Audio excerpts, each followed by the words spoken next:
মাস কয়েক ধরেই টেলিভিশন অভিনেতা জয় ভানুশালী ও তার স্ত্রী মাহি ভিজের দাম্পত্য নিয়ে নানা কানাঘুষা শোনা যাচ্ছিল। সেই গুঞ্জন পুরোপুরি থামার আগেই নতুন করে বিতর্ক উস্কে দিল একটি ভাইরাল ভিডিও। মুম্বাইয়ের এক সুফি গায়কের কনসার্টে জয়কে দেখা যায় বিগ বস 15 এর সহ প্রতিযোগী মিশা আইয়ারের সঙ্গে। দুজনের একসঙ্গে উপস্থিতি ঘিরেই নতুন করে শুরু হয় জল্পনা, আর তা নিয়ে বিস্তারিত থাকছে এই প্রতিবেদনে।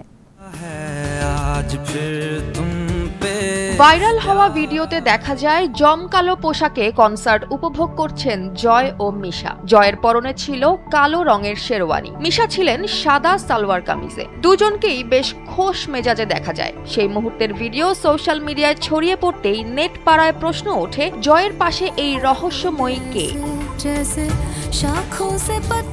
এরপরই নেটিজেনদের একাংশ জয় ও মাহির দাম্পত্যে চির ধরার গুঞ্জনের সঙ্গে এই ভিডিওকে জুড়ে দেন। অনেকেই নতুন প্রেমের গল্প ফেঁদে বসেন। কোনো রকম যাচাই না করেই শুরু হয় মন্তব্যের বন্যা। ধোঁয়া দেখেই আগুন ধরে নেওয়ার মতো আচরণে পরিস্থিতি আরো অস্বস্তিকর হয়ে ওঠে। ঠিক এই সময়ে জয় ও মিশার পাশে ঢাল হয়ে দাঁড়ান তাদের বন্ধু অভিনেত্রী আরতি সিং। বিগ বস 13-র প্রাক্তন প্রতিযোগী আরতি ভাইরাল ভিডিওর কমেন্ট বক্সে গিয়ে কড়া ভাষায় প্রতিবাদ জানান। ভিত্তিহীন রটনায় তিনি যে ক্ষুব্ধ তা স্পষ্ট করে দেন। আরতি লেখেন, আপনারা যা খুশি তাই লেখেন, কিন্তু আগে তথ্য যাচাই করুন। মিশা ও রাখি সিস্টার। তার কথায় বিগ বস 15 এর ঘরে থাকাকালীনই জয় ও মিশার মধ্যে ভাই বোনের মতো পবিত্র সম্পর্ক তৈরি হয়েছিল। সেই সম্পর্ক আজও অটুট। আরতির দাবির সমর্থনে পুরনো ছবিও সামনে আসে, যেখানে রাখি বন্ধনের দিনে মিশাকে জয়ের হাতে রাখি পরাতে দেখা যায়।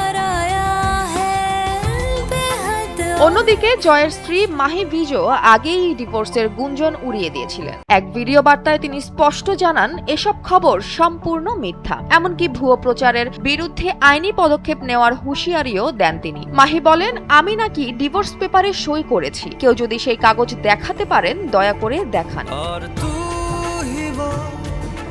মাহি আরো বলেন, যতক্ষণ না তারা নিজেরা ভালো কিছু বলছেন ততক্ষণ তাদের ব্যক্তিগত জীবনে হস্তক্ষেপ করা উচিত নয়। সন্তান ও পরিবারের ব্যক্তিগত পরিসর সম্মান করার আবেদন জানান তিনি। মাহির কথায়, জয় আমার পরিবার, সে সবসময়ই আমার পরিবার থাকবে। সে আমার সন্তানের জন্য একজন অসাধারণ বাবা এবং একজন ভালো মানুষ।